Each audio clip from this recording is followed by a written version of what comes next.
Assalamualaikum warahmatullahi wabarakatuh. Alhamdulillahillazi ja'ala ramadhana shahra siyama lil mu'minin. Ashhadu an la ilaha illallah wa ashhadu anna Muhammadan abduhu wa rasuluh. Allahumma salli ala sayyidina Muhammad wa ala ali sayyidina Muhammad, amma ba'd. Para alim ulama, para kiai, para ustadz yang hadir di majelis zuhur ini yang insyaallah dimuliakan Allah, serta seluruh jamaah salat zuhur berjamaah. Semoga semua rangkaian ibadah yang kita kerjakan bernilai ibadah di hadapan Allah Subhanahu wa taala. Amin. Alhamdulillah, syukur hari ini hari ke-22 kita melaksanakan ibadah puasa. Insyaallah 8 hari lagi kita berakhir melaksanakan ibadah di bulan suci Ramadan ini. Semoga Allah selalu menjaga iman kita, menjaga Islam kita, menjaga kesehatan serta menjaga kesempatan, sehingga kita diberikan kekuatan untuk menyelesaikan ibadah di bulan suci Ramadan. Semoga juga kita meraih predikat kualitas ibadah supaya membentuk la'allakum tattaqun, menjadi orang-orang yang bertakwa. Salawat beriring salam selalu kita berselawat kepada junjungan kita Nabi besar Nabi Muhammad sallallahu alaihi wasallam. Jamaah majelis kajian zuhur yang insyaallah dimuliakan Allah, siang ini kita sekedar saring dan sharing saja, saling berbagi pengetahuan. Adapun materi yang diberikan berbagi kebaikan untuk sesama. Sebelum kita bercerita, ada sebuah renungan dari Imam Al-Ghazali. Sedikit saya kenalkan tentang sejarah riwayat Imam Al-Ghazali. Imam Al-Ghazali itu dalam catatan sejarah dikatakan orang yang kaya. Tapi saat beliau dalam konteks orang yang kaya, yang punya harta, punya kekayaan, boleh dikatakan beribadah itu masih jauh. Ya, masih sangat jauh. Sehari, seminggu, bahkan bulan berganti, ternyata dari semua harta kekayaan yang beliau miliki ini tidak mendatangkan ketentraman dan kebahagiaan di dalam jiwanya. Karena yang namanya harta itu bagaikan buih di lautan, sama seperti air laut. Semakin banyak kita minum, kita akan semakin haus. Semakin kita kejar harta dan kekayaan, kita semakin tidak akan pernah merasa cukup. Ya. Jadi ketika beliau di puncak jaya menjadi orang yang sangat kaya, tapi beliau tidak mendapatkan kebahagiaan dan ketentraman di dalam jiwanya. Singkat cerita, Imam Al-Ghazali mendapatkan bimbingan hidayah dari Allah. Lalu beliau hijrah. Semua harta yang beliau miliki dijual. Sebagian harta ditinggalkan untuk kebutuhan anak dan istrinya. Sebagian harta beliau hijrah untuk menuntut ilmu, dari guru yang satu ke guru yang lain, guru yang satu ke guru yang lain. Inilah yang Allah maksud Wa may yakhruju min baitihi muhajiran ilallah wa rasul. Barang siapa yang keluar hijrah dari rumahnya karena kecintaannya kepada Allah dan Rasulnya, maka dia akan dibimbing oleh Allah. Jadi singkat cerita, Imam Al-Ghazali berguru dari guru yang satu ke guru yang lain, sehingga beliau dikenal dengan seorang tokoh sufi, bahkan dikenal dengan seorang guru tauhid yang kecintaannya kepada Allah dituangkan di dalam tulisan karyanya kitab Ihya Ulumuddin kalangan Imam Al-Ghazali. Ada sebuah cerita yang menarik yang beliau tulis dalam karyanya, dan kita insya Allah semuanya sudah sering mendengar itu. Dalam karyanya beliau bercerita seperti ini. Ada percakapan Nabi Musa alaihissalam dengan Allah. Jadi Nabi Musa itu suatu saat dia bertanya, berdoa kepada Allah, "Ya Rabb, tolong dikasih tahu amalan ibadah apa yang paling kau suka ya Rabb." Itu percakapan Nabi Musa kepada Allah dalam doanya. Amalan apa yang paling engkau suka ya Allah? Kata Nabi Musa alaihissalam. Karena Nabi Musa dia seorang nabi yang patuh dan taat melaksanakan perintah. Bahasa kitanya, sholat dikerjakan, puasa dikerjakan, zakat, infak dan sedekah dikerjakan, semua ibadah dikerjakan. Tapi Nabi Musa tidak ada rasa kepuasan batin dalam jiwanya, Pak. Lalu dia berdoa, bertanya kepada Allah, "Ya Rabb, amal ibadah apa yang paling kau suka dalam hidup ini? Saya telah melaksanakan sholat, saya telah melaksanakan puasa, saya telah melaksanakan zakat, infak dan sedekah. Apakah itu semua amal yang baik?" Apa kata Allah?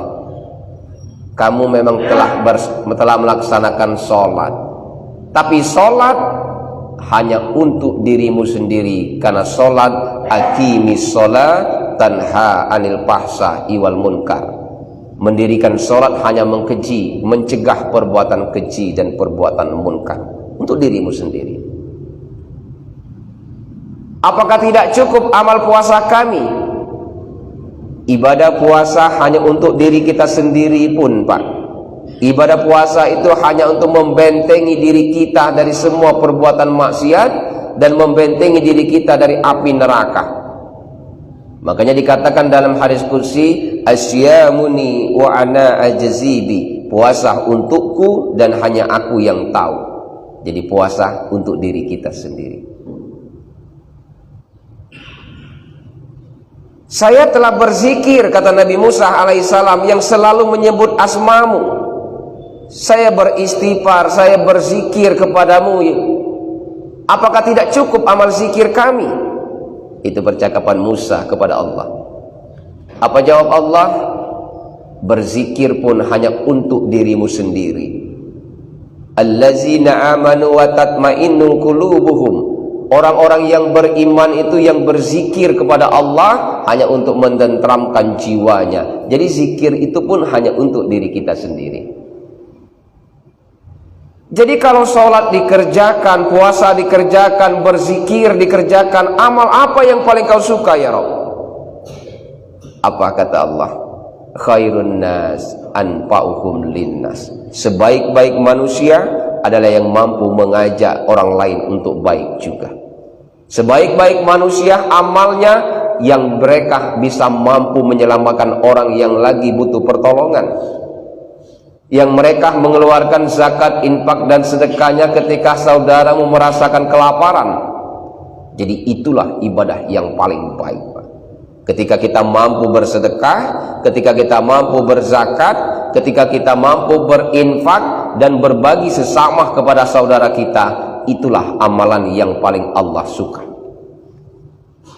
Jadi kalau sholat itu untuk ibadah kita sendiri, puasa untuk diri kita sendiri, berzikir dan beristighfar untuk diri kita sendiri, tetapi ketika kita berbagi kepada saudara kita yang sedang butuh pertolongan dalam bentuk infak, dalam bentuk zakat, dalam bentuk sedekah, itulah amalan yang paling Allah suka.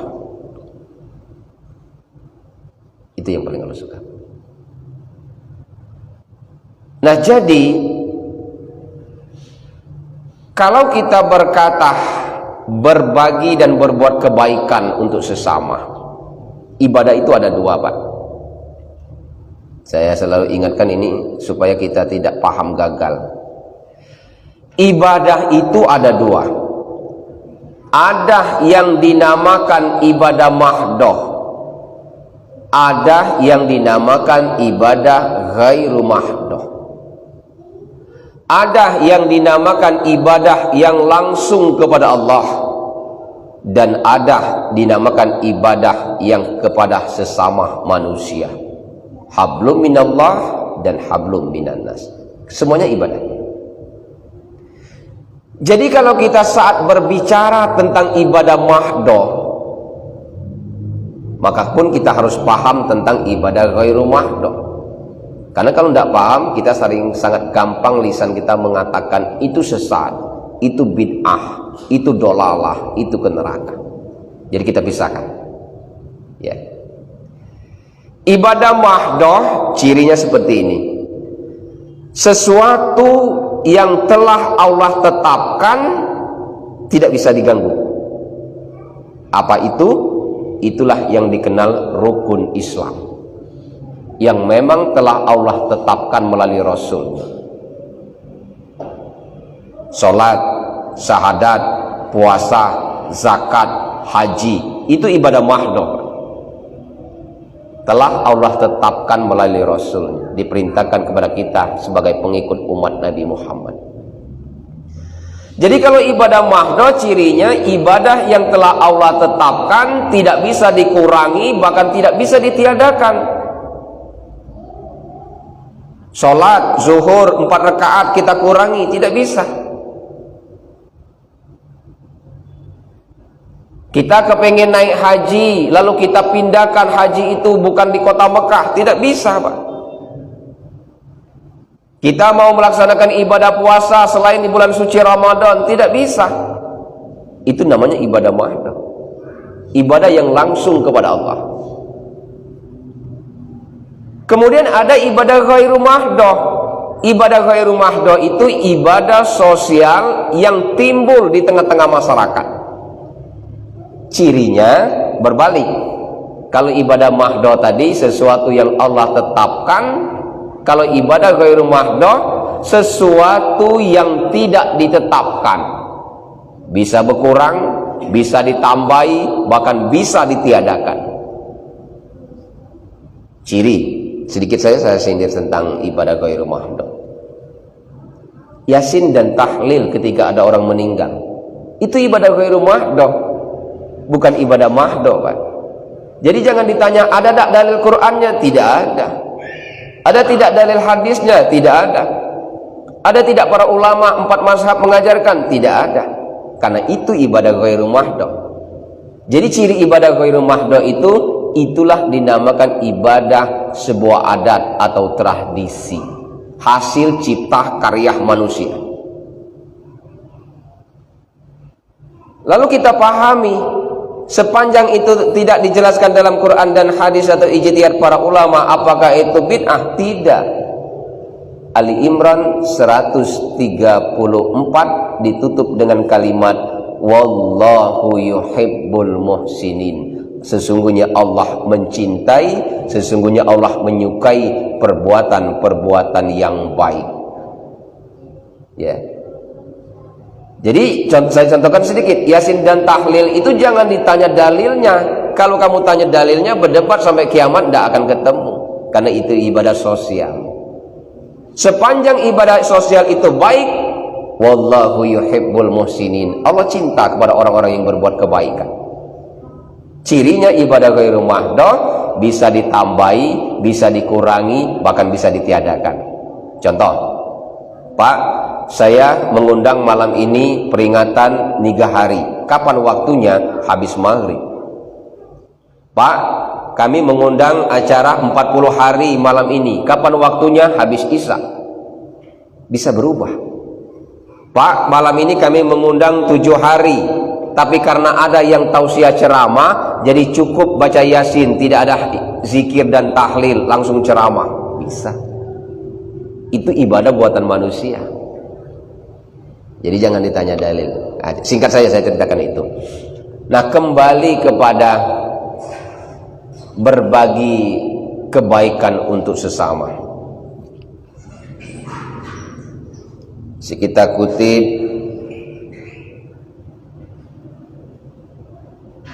kutip Quran surat Ali Imran 133 134 saja materi kita siang ini.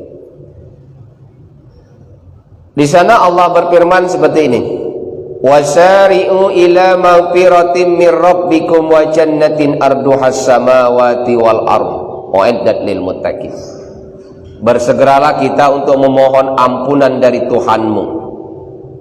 Yang ampunan Tuhan itu, Pak, seluas langit dan bumi. Uiddat lil muttaqin, hanya disiapkan untuk orang-orang yang bertakwa kepada Allah. Kemudian ayat 134 disambung dengan kalimat allazina yunfikuna fis-sarra'i wad-dharra'i wal kaziminal ghaiza wal 'afina 'anil nas wallahu yuhibbul muhsinin.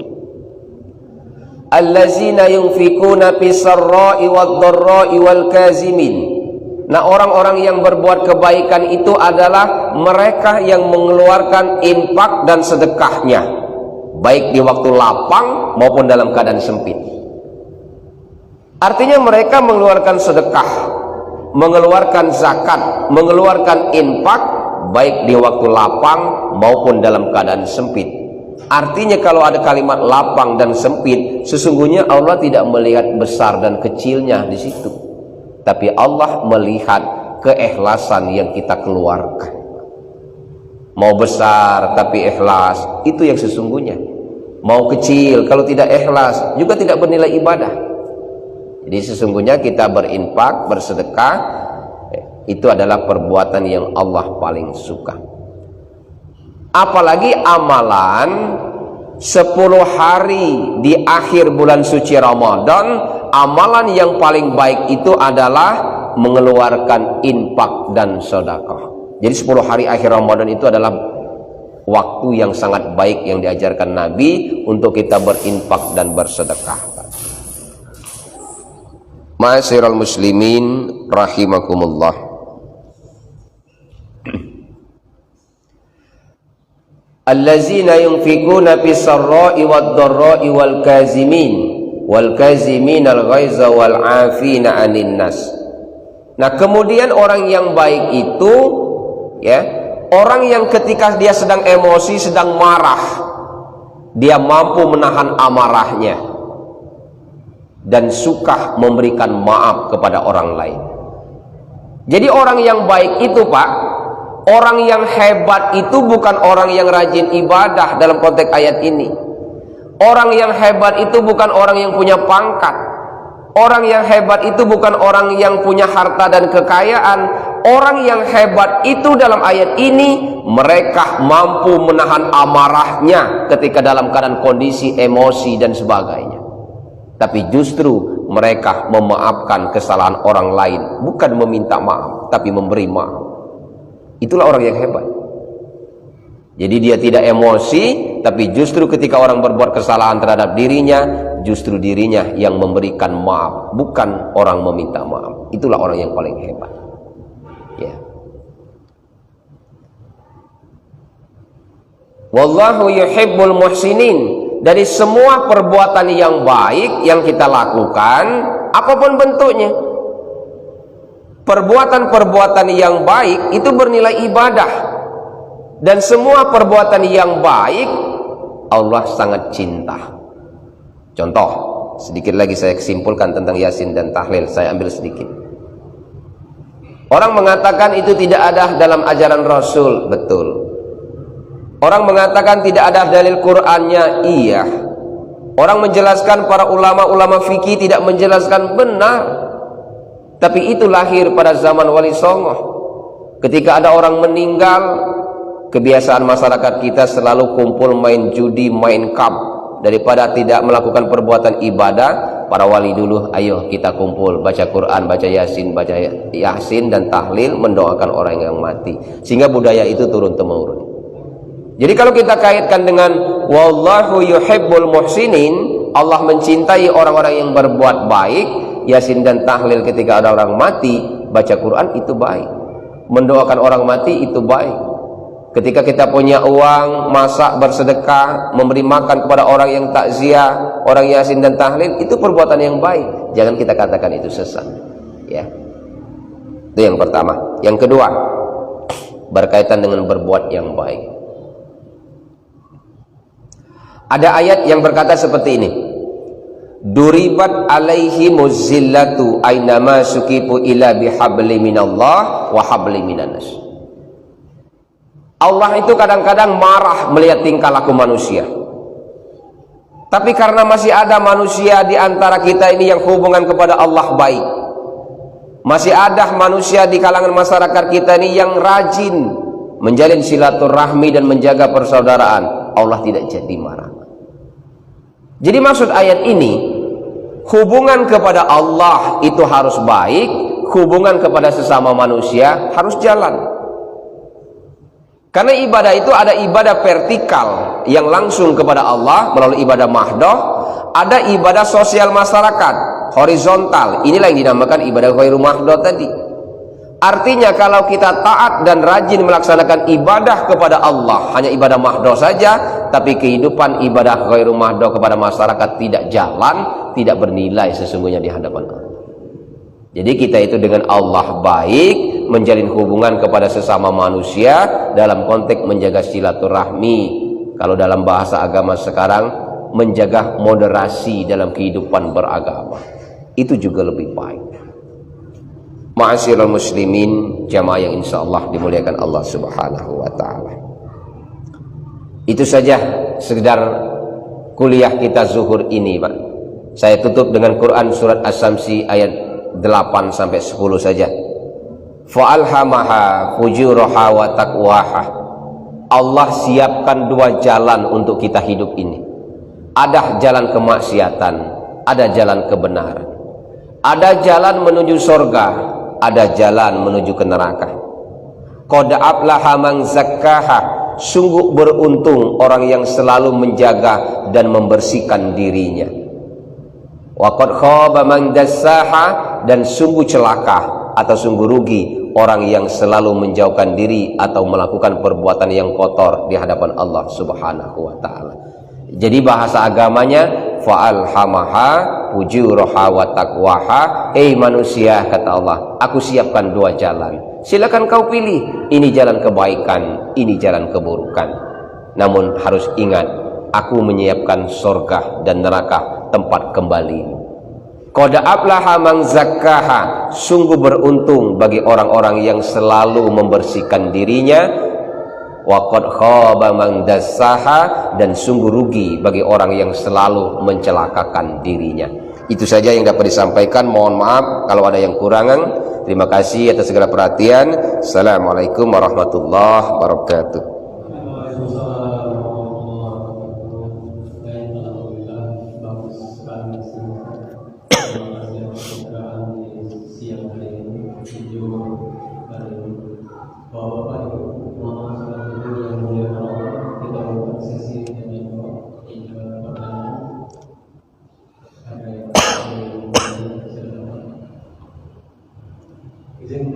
Ya.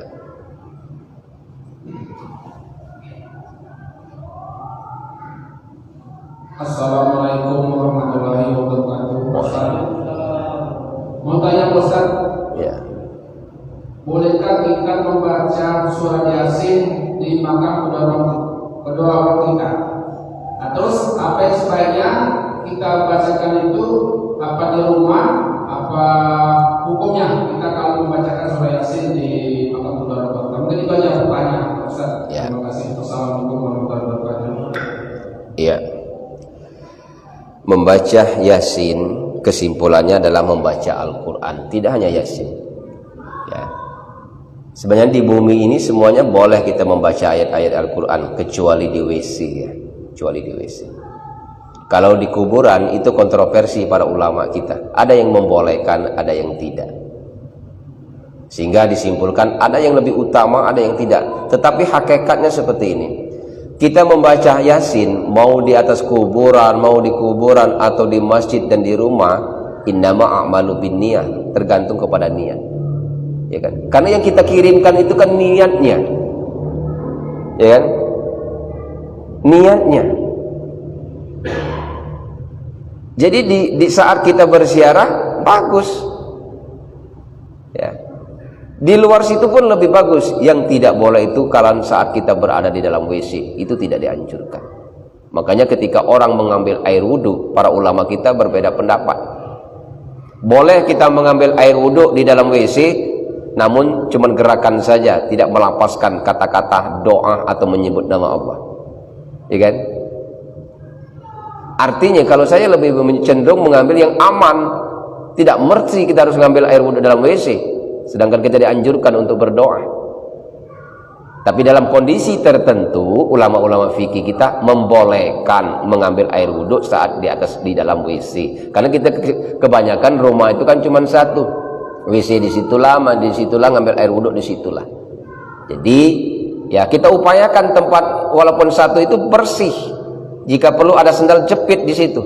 Cuman kesimpulannya, kalau kita ngambil air wudhu di dalam WC, dianjurkan lebih baik untuk tidak membaca yang sifatnya doa atau menyebut-nyebut nama-nama Allah. Nah, jadi kesimpulan dari situ semuanya boleh kecuali dalam WC. Nah, itu kan budaya kita mah itu ziarah ke kubur, kumpul baca Yasin, lebih bagus, nggak jadi masalah.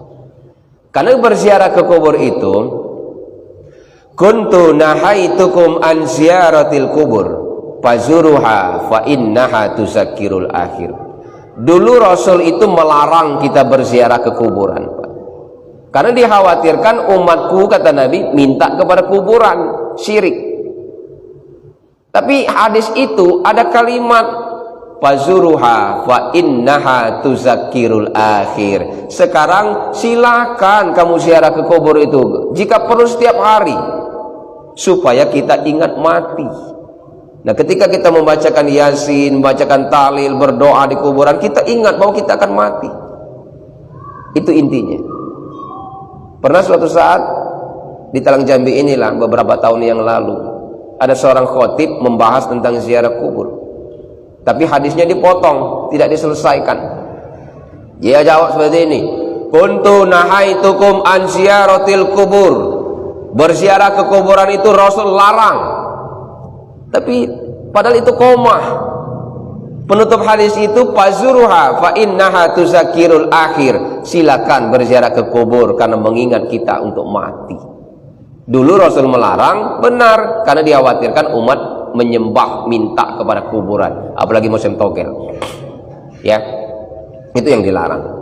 Jadi kalau memahami hadis itu, biar bahasa kita baca bahasa Indonesia itu berhenti di titik, jangan berhenti di koma. Ada kejadian dulu, beberapa jamaah ke rumah keluh kesah. Saya panggil yang khotbah, tolong kasih tahu dari kitab mana kamu kutip. Kitab ini Ustaz, coba baca redaksi yang sempurnanya. Begitu beliau baca, ada kalimat lagi, fazuruha fa innaha tuzakkirul akhir. Padahal Rasul itu melarang di depan. Tapi kalimat selanjutnya, silakan sepanjang kita tidak menyembah kepada kuburan. Jadi supaya banyak-banyak berziarah itu lebih baik. Ya, Pak Anton. Ya.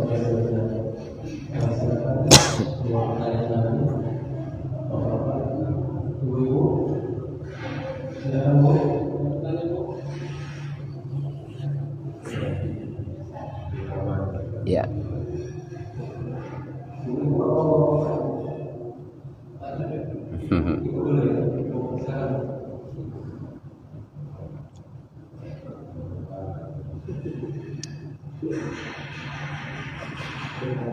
Assalamualaikum warahmatullahi wabarakatuh. Waalaikumsalam. Begini Ustaz, kita kan yang lagi bulan puasa nih ya, bagus kita berbagi dengan tetangga. Tapi terkadang ada tetangga itu, kamu nih katanya ngasih terus setiap hari. Kadang-kadang bilangnya, ya mumpung ada. Bagaimana kita menyikapi tetangganya kayak menolak itu? Itu aja Ustaz. Assalamualaikum warahmatullahi wabarakatuh. Jadi di bulan suci Ramadan kita selalu berbagi kebaikan. Tapi karena selalu ngasih, orang tua nolak, buat aja itu ya. Nah, ya cari orang yang lain lah. Nah, mungkin lah malak deh kan. Nah, ya. Jadi intinya seperti ini saja. Allazina yunfikuna fis sarra'i wad dharra'i wal kazimin. Orang-orang yang berinfak atau bersedekah atau berbuat kebaikan bahasa kitanya di waktu lapang maupun dalam keadaan sempit. Ya. Allah tidak melihat besar dan kecilnya di situ, tapi keikhlasan kita. Nah, tapi kunci kita berbuat kebaikan itu cuma satu. Ketika kita melakukan perbuatan yang baik, Pak, dalam bentuk apapun, jangan pernah terbenak dalam pikiran kita mengharapkan balasan kebaikan itu sendiri. Ya kan? Itu Bu ya. Jadi kalau kita berbuat baik, jangan pernah terpikir di dalam hati semoga suatu saat mereka akan membalas kebaikan itu. Cukup Allah sebagai penolong. Ya, cukup Allah sebagai penolong. Nah, itu hindarkan. Itu. Nah, kita ini itulah yang dinamakan ikhlas. Orang yang ikhlas itu adalah orang yang ketika melakukan kebaikan, mereka tidak mengharapkan balasan kebaikan. Maka dia berkata cuma mengharap ridho Allah, cukup Allah sebagai penolongnya. Sebagai penolong. Jadi kalau ibu tadi kasih kepada orang itu di bulan suci Ramadan, bahasa kita nyelah sering dikasih, seolah-olah menolak, cari yang lain, kasihkan tetangga sebelahnya. Karena yang namanya tetangga, Pak, yang namanya saudara kita itu 40 ke kanan rumah itu saudara, 40 ke kiri rumah itu saudara, 40 ke depan dan ke belakang jarak rumah itu semuanya saudara. Masih banyak saudara yang lain.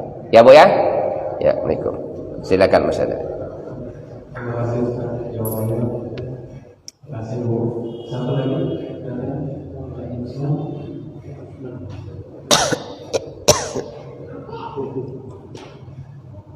Kalau ya.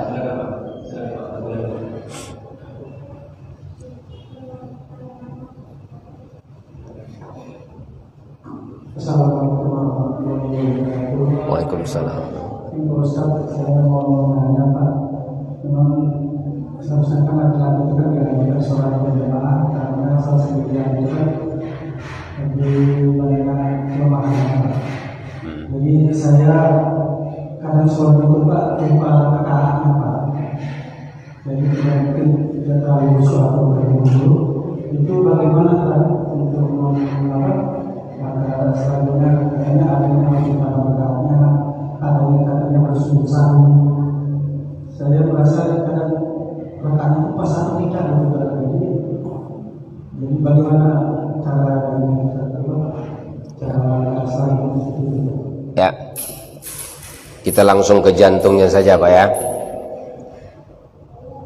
Yarfa'illahu allazina amanu minkum.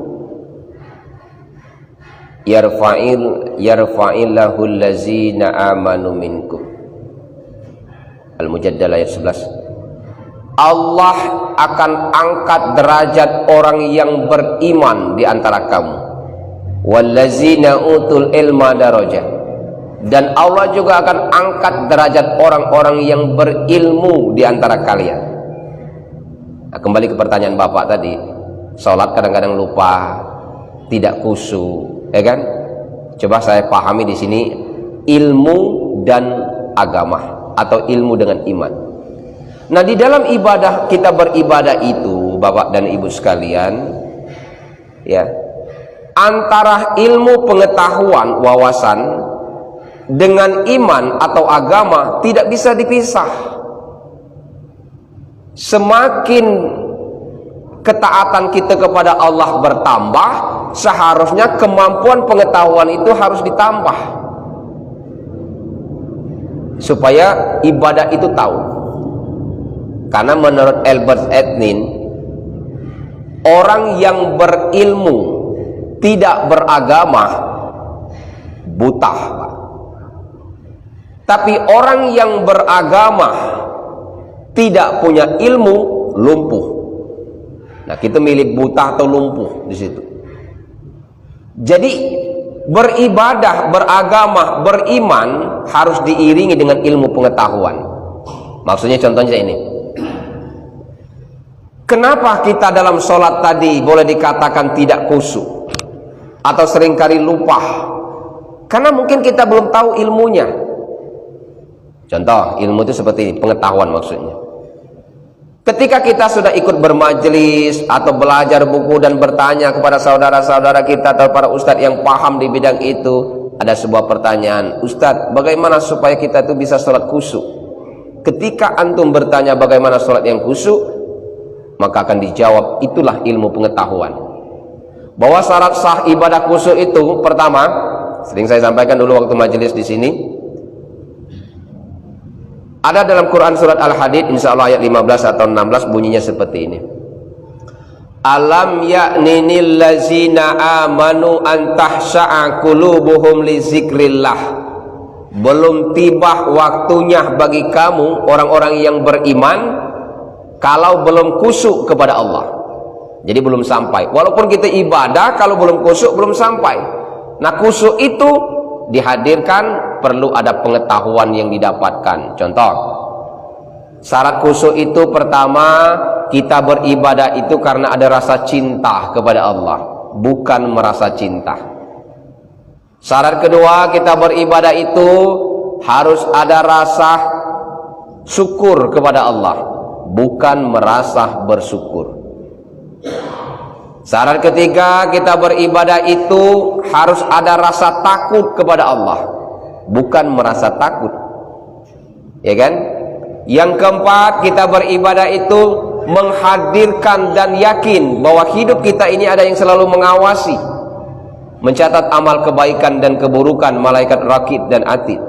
Dan yang kelima, orang yang beribadah khusyuk itu istiqomah, tidak bergeming. Nah, kalau 5 itu kita pahami, itulah namanya pengetahuan. Insya Allah kita bisa beribadah khusyuk.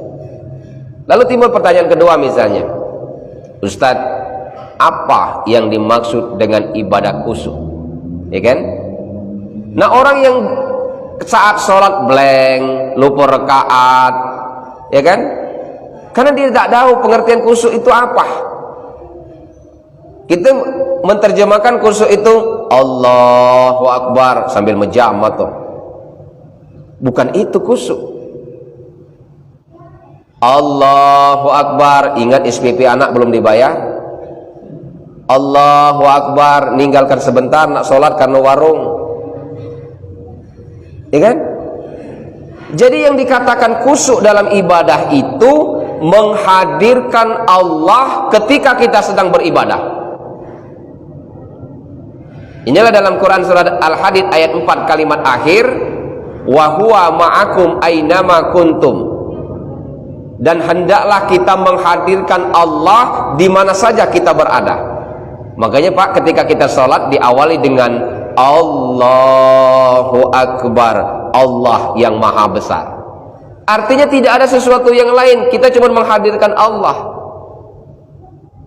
Jadi kalau kita blank dalam sholat, kita masih ingat itu, masih ingat ini, artinya kita belum menghadirkan Allah di dalam sholat itu. Itu maknanya takbir ratul ihram. Allahu Akbar, Allah maha besar. Tidak ada yang lain kecuali daripada Allah. Nah, kecuali kita sudah berusaha semaksimal mungkin menghadirkan Allah dalam sholat, tiba-tiba dalam sholat namanya min syarril waswasil khannas kan, setan dan jin itu selalu berupaya menghancurkan ibadah kita. Tiba-tiba mungkin kita ngantuk sejenak, lupa rakaat keberapa. Ketika di terakhir baru sadar, bimbang, ragu. Aku tadi sudah baca ayat ini belum? Aku tadi sudah rakaat keberapa dan keberapa? Ragu kita.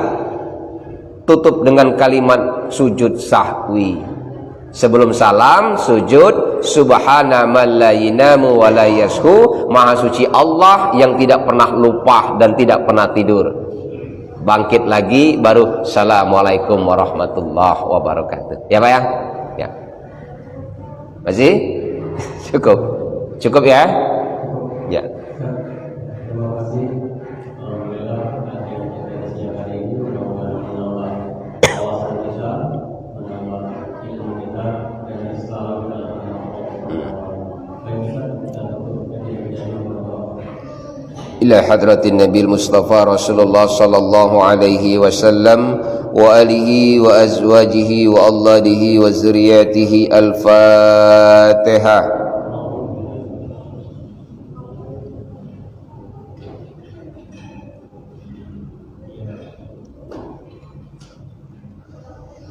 A'udzu billahi minasy syaithanir rajim. Bismillahirrahmanirrahim. Alhamdulillahi rabbil alamin, hamdas syakirin, hamdan naimin, hamdan yuwafi ni'amahu wa yukafi'u mazidah. Ya Rabbana lakal hamdu kama yanbaghi li jalali wajhikal karim wa azimi sultanik. Allahumma salli ala Sayyidina Muhammad wa ala ali Sayyidina Muhammad. Allahumma fir lana dhunubana wa liwalidina warhamhum kama rabbayana sighara. ولجميع المسلمين والمسلمات والمؤمنين والمؤمنات الأحياء منهم والأموات إنك على كل شيء قدير. اللهم ربنا أوزئنا أن أشكر نعمتك التي أنعمت علينا وعلى والدينا وأن نعملا صالحا ترضى واركلنا برحمتك في عبادك الصالحين. لا إله إلا أنت سبحانك إنا كنا من الظالمين. لا إله إلا أنت سبحانك إنا كنا من الظالمين. اللهم إنك عفو كريم تحب العفو فاعف عنا. اللهم إنك عفو كريم تحب العفو فاعف عنا. اللهم إنك رضاك والجنة ونعوذ بك من سخطك والنار برحمتك يا أرحم الراحمين. اللهم إنا نسألك بأننا نشهد أنك أنت الله لا إله إلا أنت الأحد الصمد لم يلد ولم يولد ولم يكن له كفوا أحد. ربنا آتنا في الدنيا حسنة وفي الآخرة حسنة وقنا عذاب النار. وصلى الله على سيدنا محمد سيد المرسلين وعلى آله وصحبه وبارك وسلم. سبحان ربك رب العزة عما يصفون وسلام على المرسلين والحمد لله رب العالمين. السلام عليكم ورحمة الله وبركاته.